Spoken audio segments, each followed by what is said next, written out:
Hello student, welcome to your maths fun creator. अभी तक मैंने एलसीएम एंड एचसीएफ के दो वीडियो में 10 तक सवाल करा दिए हैं।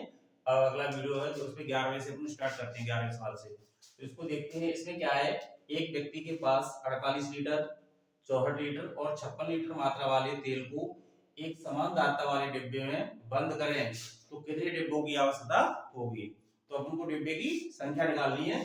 तो पहले अपन क्या करेंगे, संख्या दी है ना, इसका निकालेंगे एचसीएफ। इसका ये 48, 64 और ये 56। इसका क्या निकालना है, एचसीएफ निकालना है। क्या निकालना है,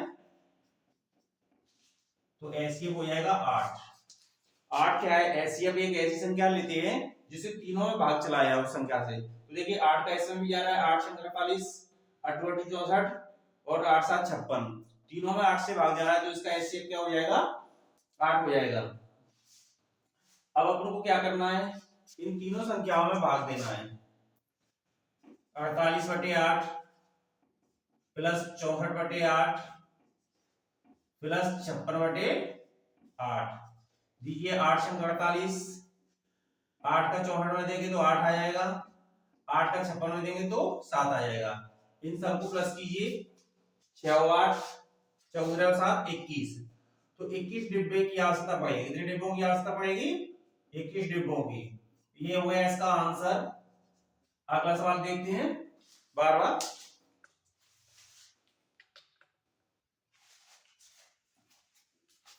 अब अगला सवाल देखते हैं 12वां। इसमें क्या है, 3 घंटियां क्रमशः 10 मिनट, 20 मिनट तथा 40 मिनट के अंतराल से बजें। यदि वे 9:20 बजे एक साथ बजी तो वापस कितने बजे एक साथ बजेंगी। तो इसमें क्या है कि घंटे क्या है कि एक घंटी बज रही है 10 मिनट बाद, दूसरी बजेगी 20 मिनट बाद और तीसरी बज रही है 40 मिनट बाद। तो अपन को ये देखना है कि पहले तो स्टार्टिंग में तो तीनों घंटियां एक साथ बजी, लेकिन अब दोबारा से कितने बजे एक साथ बजेगी। तो अपन क्या करते हैं, पहले लेते हैं इनका एलसीएम। इन संख्याओं का क्या लेंगे, एलसीएम लेंगे। चलो देखते हैं सवाल को। क्या है, देखिए 10, 20 और ये 40। इसका एलसीएम हो गया, कितना हो जाएगा, 40 आ जाएगा। बड़ी संख्या लेते हैं अपन एलसीएम में और इनका देखते हैं इनका भाग जा रहा है, क्या भाग जा रहा है, तो फिर इनको लेने की जरूरत नहीं है। देखो 40 भी है, 10 का भी आ रहा है 40 में, 20 का भी आ रहा है, तो 40 इसका एलसीएम हो जाएगा। अब ये तो गया 40 आ गया इसका एलसीएम। पहले स्टार्टिंग में कितने बजे बजी है, 9:20 पर बजी है। कितने बजे, 9:20 पर पहले स्टार्ट हुई है बजना। अब इसका जो एलसीएम आया है ना, इसको इसमें प्लस कर देंगे। इसमें क्या करेंगे, एलसीएम कितना आया है 40, तो ये कितना हो गया, 9:60 हो गया। अब ये 9 बजे और 60 मिनट, तो 60 मिनट पे क्या हो जाता है, घंटा बन जाता है पूरा।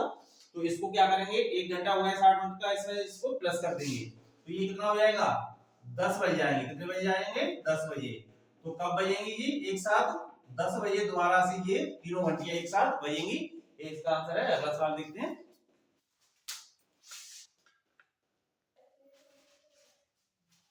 अगला सवाल है 13 वाला। इसमें क्या है, वह छोटी से छोटी संख्या ज्ञात कीजिए जिसको 12, 15, 20 से भाग देने पर 3 शेष बचे। तो इनसे भाग कब जाएगा, जो एलसीएम आता है ना, एलसीएम वाली एक संख्या एक ऐसी होती है जिससे इन तीनों का भाग देते हैं तो वो पूरा भाग चला जाएगा। लेकिन भाग देने पर पूरा नहीं जाना है, उसमें 3 शेष बचना चाहिए। तो 3 शेष कैसे बचेगा, अपन करते हैं। पहले लेते हैं इनका एलसीएम। क्या लेते हैं, 12, ये सॉल्व देख लो, 12, 15 और ये 20। इसका एलसीएम आ जाएगा, चलो देखते हैं। अपने एलसीएम के लिए क्या लेते हैं, बड़ी वाली संख्या लेते हैं। बड़ी संख्या ले ली 20, इसके फैक्टर करिए, तो चौक 12, इसके करिए तो 5, 15। ठीक है, देखिए इसमें किसका भाग जा रहा है, 4 का तो इसमें जा रहा है, 5 का जा रहा है, किसका नहीं जा रहा, 3 का नहीं जा रहा। 3 का इसमें मल्टीप्लाई कर दो, ये एलसीएम हो जाएगा 60। अब ये 60 है ना, 60 में चेक कर लो, इनसे भाग जा रहा है क्या, 12 पंजे 60, 15 चौक 60 और 20 दिए 60। 60 एक ऐसी संख्या है जिससे तीनों संख्याओं का, जिसमें तीनों संख्या से भाग जा रहा है, लेकिन ये कह रहा है कि भाग देने पर 3 शेष बचे।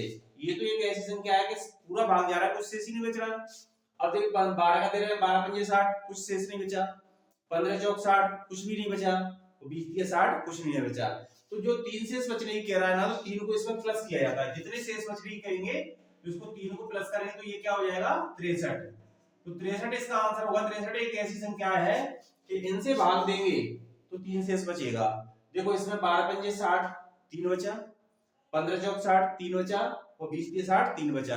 अगर कोई भी संख्या शेष बचने की कह रहा है, अगर यहाँ पर 3 शेष बचने की जगह 5 शेष बचने की है तो इसमें 5 को प्लस करेंगे।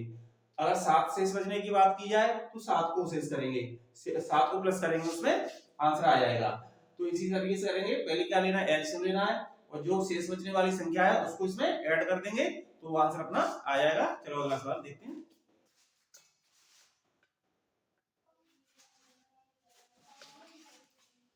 अगला सवाल है एलसीएम एंड एचसीएफ का, 14 वाला।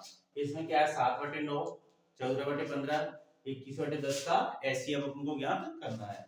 तो करते हैं, पहले क्या करते हैं, अगर एचसीएफ निकालना है बटे वाली संख्याओं का तो ऊपर वाली का एचसीएफ निकालते हैं, जो पूछा जाता है उसका तो ऊपर वाली संख्याओं का निकालते हैं और फिर नीचे वाली का एलसीएम निकालेंगे। अगर एचसीएफ पूछा है तो नीचे वाली का एलसीएम निकालेंगे और ऊपर वाली का एचसीएफ।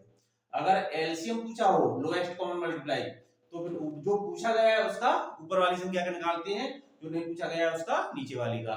तो इसमें क्या पूछा है, एचसीएफ पूछा है तो ऊपर वाली संख्या का एचसीएफ निकलेगा और नीचे वाली संख्या का क्या निकालेंगे, एलसीएम, और उसका आंसर हो जाएगा। तो देखिए यहाँ पर ऊपर वाली संख्या का क्या निकालना है, एचसीएफ, और नीचे वाली का निकालना है एलसीएम। ठीक, और अगर एलसीएम पूछा होता तो इसको पलट देते, ऊपर वाली का एलसीएम हो जाता, नीचे एचसीएफ हो जाता। तो यहाँ पर एचसीएफ क्या होता है, एचसीएफ एक ऐसी संख्या होती है जिससे तीनों भाग चलाया बड़ी से बड़ी। तो देखिए 7 है, 7 का इसमें जा रहा है, 7 दूनी 14, 7 × 3 = 21। तो इससे बड़ी संख्या कोई भी ऐसी नहीं है जिससे तीनों में भाग चला जाए। तो एचसीएफ कितना हो जाएगा, 7 हो जाएगा। कितना हो जाएगा, 7।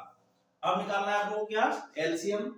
तो एलसीएम में क्या करते हैं, बड़ी से बड़ी संख्या लेते हैं। इसमें बड़ी संख्या कौन सी है, ये वाली 15 वाली, 15। इसके फैक्टर करिए 3, 3, इसके फैक्टर करो 2 और ये 5। तो देखिए यहां पर 9 का 15 में भाग जा रहा है, नहीं जा रहा, लेकिन इसके फैक्टर करें 3 × 3 तो 3 का जा रहा है, तो एक 3 का जा रहा है, लेकिन अगर 3 × 3 करते तो 9 का नहीं जाएगा। तो देखिए एक 3 को तो इससे तो जा ही रहा है, लेकिन 9 करने पर नहीं जा रहा, तो एक 3 बच रही है ना, इसका इसमें मल्टीप्लाई करेंगे। अब क्या है, 5 का जा रहा है, लेकिन इसमें किसका नहीं जा रहा, 2 का नहीं जा रहा, तो यहाँ पर क्या है, 2 का मल्टीप्लाई कर देंगे। अब ये हो जाएगा 7/15, 15 × 3 = 45, 45 दूनी 90। तो ये हो गया आंसर। लेकिन यहाँ पर क्या है, यहाँ पर ध्यान से देख लो कि यहाँ पर जैसे 3 है तो इस 3 का 15 में जा रहा है, तो इस 3 का भी जा सकता है, जाएगा वो तो। लेकिन क्या होगा, इन तीनों का मल्टीप्लाई हो रहा है तो 9 हो रहा है, लेकिन 9 का नहीं जा रहा, तो 9 की तो फैक्टर है ये 3 × 3, तो एक 3 का जा रहा है, लेकिन दूसरी 3 का नहीं देंगे उसमें, क्योंकि उसका मल्टीप्लाई करेंगे, क्योंकि तीनों का अगर मल्टीप्लाई करते हैं तो 9 का उसमें ज्यादा नहीं है, एक 3 का भाग इसमें चला जाएगा, दूसरी 3 का क्या करेंगे, मल्टीप्लाई करेंगे, तो उसका एलसीएम आ जाएगा। चलो अगला सवाल देखते हैं।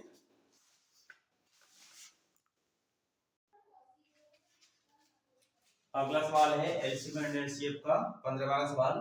तो इसमें क्या पूछा है, 3 संख्याएं 1:2:3 के अनुपात में है, इसका महत्तम समावर्तक 16 है, तो संख्या ज्ञात कीजिए।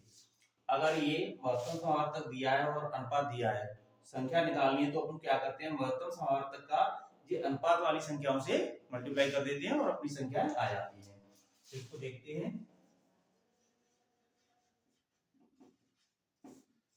सवाल का आंसर है, महत्तम समावर्तक कितना है, 16, और ये अनुपात क्या दिया है, 1:2:3 अनुपात। इस 16 का इसमें मल्टीप्लाई कर दो, संख्याएं अपने आप आ जाएंगी। तो 16 का 1 से करें, 16 × 16, पहली संख्या आ गई। अब 16 का 2 से करें, 16 दूनी 32। दूसरी संख्या आ गई, 16 का 3 से करेंगे, 16 की 48।